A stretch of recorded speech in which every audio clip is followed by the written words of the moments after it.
खाना है, पेट में कुछ गलत चला भी गया तो उसे कैसे बाहर निकालना है, इनके बारे में जानकारी होना आवश्यक है। डकार भी शरीर का एक मैसेज होता है, एक छोटा मैसेज जो हमें बहुत कुछ बताता है। इसका रहस्य और महत्व जिसने जान लिया उसके द्वारा खाया हुआ भोजन पूरी तरह से हजम होता है और शब्द धातुएं बनती है।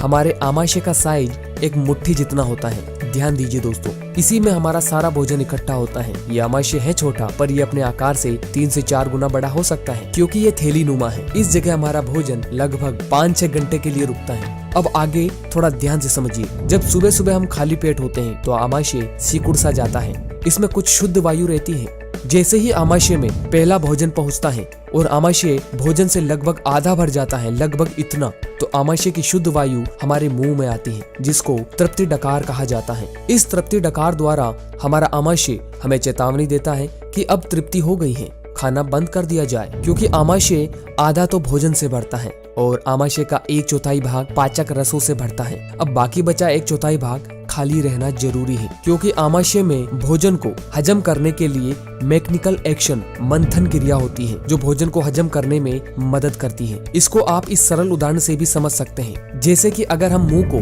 पानी से पूरा भर लेंगे तो कुल्ला नहीं कर सकते, और मटके को दही से पूरा भर लेंगे तो दही का बिलोना नहीं कर सकते। ठीक ऐसे ही अगर हम आमाशय को खाली नहीं छोड़ेंगे तो आमाशय में मंथन क्रिया नहीं होने वाली। लेकिन हम तो आमाशय की इस तृप्ति डकार द्वारा दी गई चेतावनी की परवाह ही नहीं करते। हम और अधिक खाते हैं, और अधिक खाने से जब हमारा आमाशय भोजन से पूरा भर जाता है तो जो थोड़ी बहुत शेष बची हुई शुद्ध वायु थी वो डकार के रूप में बाहर आती है, जिसे पूर्ण डकार कहा जाता है। इस पूर्ण डकार द्वारा हमारा आमाशय हमें चेतावनी देता है कि अब वह पूरा भर गया है, अब भोजन को हजम करने में वह कोई मदद नहीं कर सकता। लेकिन बात यही तक खत्म नहीं होती। भोजन को हजम करने के लिए जो एसिड या पाचक रस चाहिए थे वे फिर भी निकलते हैं, क्योंकि यह शरीर का नियम है। उस एसिड को आमाशय में जाने के लिए जगह नहीं मिलती, क्योंकि आमाशय को तो हमने पहले ही पूरा भर लिया है।